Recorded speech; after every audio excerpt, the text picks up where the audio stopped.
Okay, hello. Welcome to the first episode of the ACSI podcast. That's the Academy of Clinician Scientists and Innovators. Today, on a very special first episode of the podcast, I have Professors Wong and Joanne Ngeow to join me. And welcome, guys, to the podcast. Hello, Etienne. Thank you. We've been working together over a year on this ACSI project, and it's recently just been launched. Sunny, why don't you tell us a bit about the ACSI and why you think we need it in Singapore? Yeah, thanks, Etienne. So the ACSI, or the Academy of Clinician Scientists and Innovators, is a very important joint initiative. It is an initiative launched last year by the National Healthcare Group, NXG, and also the LKC Medicine, Lee Kuan Chen School of Medicine in NTU. The primary aim is to nurture and also to support the growing community of clinical researchers. And as we know, clinical researchers are people who practice. They are in the healthcare cluster. They provide clinical service. But yet, apart from that, they do research and they innovate within NXG and LKC Medicine. And by fostering the synergy between clinical practice, education, research, we hope to catalyze, import, and also do more on impactful applied studies that can be translated to improve our healthcare and also service deliveries. The research community in Singapore has been growing quite well over the last decade or so, up to a point that I think we have quite a significant number of clinician scientists all over NHG and LKC as well. What do you think the ACSI can do to support clinician scientists? Yes, indeed. As you mentioned, these clinical talents are extremely important, and they are important because they are the people who understand about healthcare deliveries and also research. As you know, the overarching mission of the ACSI is to attract, nurture, and grow research and innovation talents in our community. And so this would actually provide the capacity of the entire cluster to innovate, to find new solutions, to ultimately improve healthcare and also advance our deliveries through evidence-based practice. And Joanne, you came from SingHealth to LKC, and you have been amazing in helping us set up the ACSI. Can you tell us a bit about how you think the ACSI can benefit NHG and LKC? So, like what Sunny mentioned, I strongly and passionately believe that clinician scientists have a very vital role in healthcare. All of us, actually, all clinicians, what we do is we observe. We see our patients. We see those who behave either as we expected, or did something happen that is not what we expected.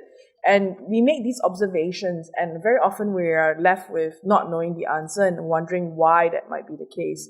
And so I feel like this entire enterprise of research should be encouraged in all clinicians and all doctors to just have that natural curiosity. Curiosity, yes. Yeah, the natural curiosity. What are the difficult questions, unmet clinical needs? Just the ability to question that. And then, that's how I started. And I know that's how you started, Etienne. We had questions, and then we wanted to delve a little bit deeper. We got some coaching in basic research methods, and then we just, built it on our own. But it wasn't that fun to try and do it on your own and to have to find your own solutions and all that to this. So I think with ACSI, what we can do is better support young doctors in this journey. Hopefully it'll be an open door. People who have questions will come. They'll interact with slightly more seasoned. I won't say that we are seasoned.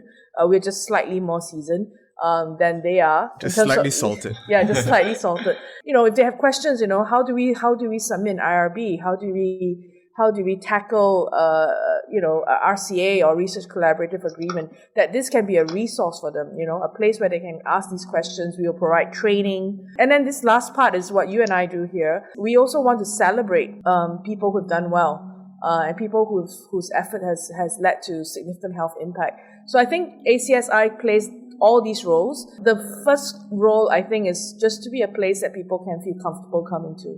Yes, I totally agree. I mean, personally, my own experience with research, I know it has been a bit of an uphill climb. Okay, just getting started itself from your schedule, your clinical schedule, it was not easy trying to fit in research, and only until you started getting national grants that you managed to balance your time properly. So that time before you actually get all those grants is very important to make sure that the budding clinician researchers do not lose hope or get distracted by other things. Agree. Yeah. So we've been working on things like the name, the mission statement, the logo of ACSI. What do you think researchers and innovators can look forward to from ACSI in the coming years, Sunny? Yeah, I think there's a lot of excitement and also enormous amount of opportunities.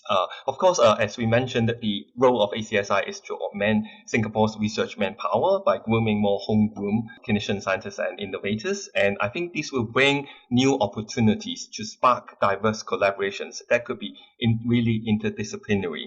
And I also take the chance that the two organizations, they have their own edge of each other. So, for example, NHG, as you know, is a major healthcare organization in the central part of Singapore. So actually is looking and providing the important healthcare to the entire population. And also, I think NHG has a lot of healthcare talents that we can tap into.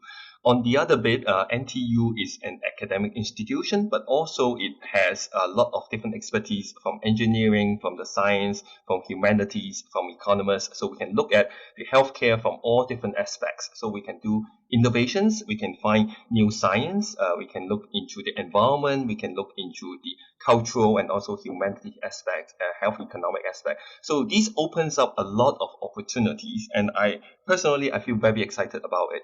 And as you mentioned, we have been doing this project all together. We have designed the logo, we have think about doing the branding, we have think about how to do it as a kind of fun project. And I would compare it to it's like a adventure. It's like a mountaineering. We never know what our future will be, but importantly, we have a destination, we have an aim, and we are walking this route together. And on the way, we are going to enjoy the scenery, we are going to enjoy the process, enjoy the friendship. And I think this is what is most important about this journey. Yeah, so I think we do have a lot of things planned, and also we've also been coming up with awards and also ways we can recognize clinician scientists and innovators who have contributed to the local research environment as well.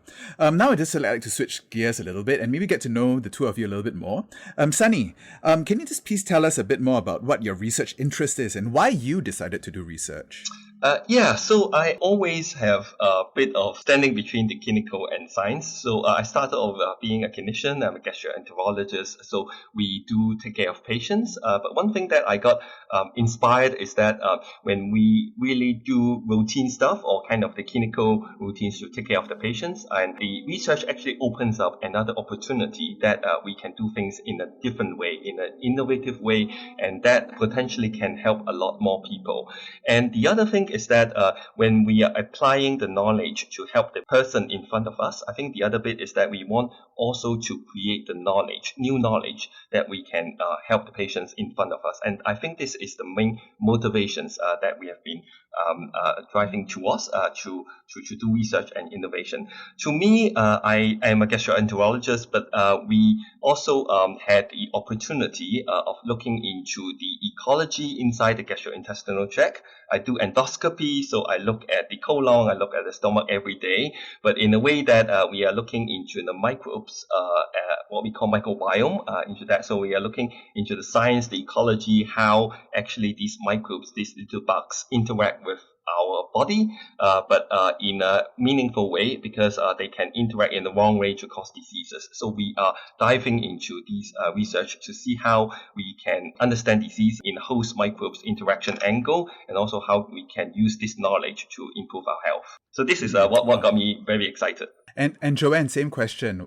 What kind of research do you do, and why did you get into research? So I'm a medical oncologist, but that's got nothing very much to do with why I got into research. So I was in basically fourth year medical school. This was in Melbourne, and I had lecturers who were folks who basically came up with vaccines that eradicated diseases, and I was very excited by that very helicopter view of sort of medicine, meaning what can we do that can solve issues at the root. So one of my early childhood medical hood heroes is this guy called John Snow. Those of you who do not know him, he's basically the guy who identified that the Broad Street pump in London was the source of the cholera outbreak, and by identifying that source, we were able to then, eradicate cholera and understand what caused cholera. So for me, solving puzzles, getting to the root of an issue was always been a driving force. And then when I became an oncologist, I was a little bit frustrated that as a medical oncologist, I was only treating people in stage 3, stage 4 with chemotherapy. I really had very little in terms of trying to impact whether anyone got cancer at all. And so that's when I decided to go and retrain in genomics. And then genomics has given me a tool to then look into why certain people are at higher risk of developing cancers, why they got cancers. And we're still trying to understand how genes interact with other genes and genes interact with the environment to give rise to this cancer risk. And so fundamentally, I think my entire research is about understanding cancer predisposition, particularly in Asia, because we don't know whether the risk factors in Asia are exactly the same as that elsewhere. And so that's what motivates me. We've only made some inroads into it. We now understand a little bit better why certain families are at risk of cancers, but there's just so much more to understand, especially the gene-environment interaction. So that's how I got into it, just basically trying to solve puzzles and trying to sort of get to the root of things. Yeah. Yes, wow, very, very interesting. I guess I have to answer for me also. So I'm a dermatologist and I have a special interest in hair research. And when I was exiting, I realized that there's actually very little we can do for hair patients. Our hair clinics were actually quite boring. There were only a few things we could offer our patients. And so I really decided that that's an area quite neglected in the area of dermatology. So that's why I went to train to study all I could about hair and hair biology.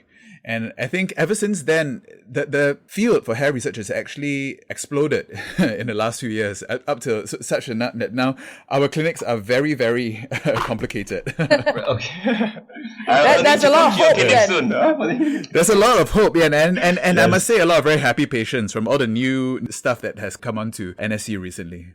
Right. And looking at my head, I have to come to your clinic soon. I mean, jokes aside, like as a whole society or as healthcare, we can't just keep like treating diseases. In my mind, we have to really learn about the biology of why things happen so that we can actually intervene a lot earlier. So for me, at least especially for cancer and chronic diseases, I just feel like as a whole, system, we can't just keep building hospitals. We can't just keep treating more. We have to kind of try and understand why. And so that's what gets me going. Yeah, and it's a quality versus quantity story, and that's what the ACSI is here for, right? We're here to improve the research and the quality of the upcoming doctors and innovators in NHG and LKC. Yeah. And I think in the part that research in itself is eventually also leads to better healthcare deliveries and the clinical surface. So I think this is a part that I see that is actually not taking away the time from the surface, but actually the results actually would help the surface by itself. Okay, and on that note, I think that was an amazing first episode. Thank you, Sunny and Joanne, for coming and sharing your thoughts on the ACSI with everyone. If people want to find us, you can see the ACS website on the ntu.edu.sg website. Okay, you can go and Google ACSI NHG or ACSI NTU, and you see our website there. You can see our launch video as well as what we do. Or just email us. And we'll include the email in the description of this podcast. Okay, so please reach out if you have any questions, and we will see you next time on the ACSI podcast. See you. Thank you guys. Bye.